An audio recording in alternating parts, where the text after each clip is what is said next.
एक मुंडन का गीत गाने जा रही हूँ। आप लोग सुनिएगा और अपना प्यार दुलार देते रहिए।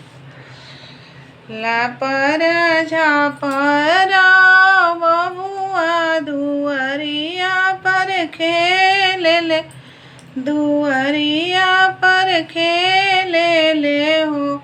ललना कुरुसी पर बैठल अपन बाबा बबुआ रे खेले। मने मने हुलसे ले, चीते चीते हुलसे ले हो। ललना कुरुसी पर बैठल अपन बाबा मने मने हुलसे ले, चीते चीते हुलसे ले। खेलत खेलत बबुआ थकी गईले, बाबा गोदिया बैठी गईले, बाबा गोदिया बैठी गईले हो। बाबा ला परी छेकेला लीला मुंडन करावाई दी, मुंडन करावाई दी।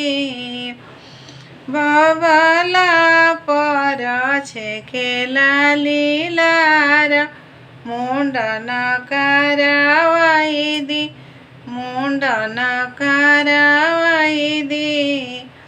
अरे अरे बबुआ दुलरुआ हमारे कुल के नायक हो। बबुआ आवे देहु दिनावा सुदिनावा लपरिया काटवाई, मुंडन करावा देवो, मुंडन करावा देवो।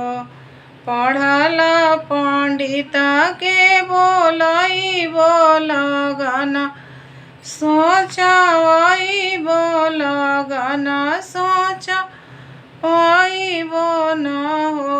बबुआ ससुर से फुआ के बोलाई बला परिया रोक वाई, बिला परिया रोकवाई भी।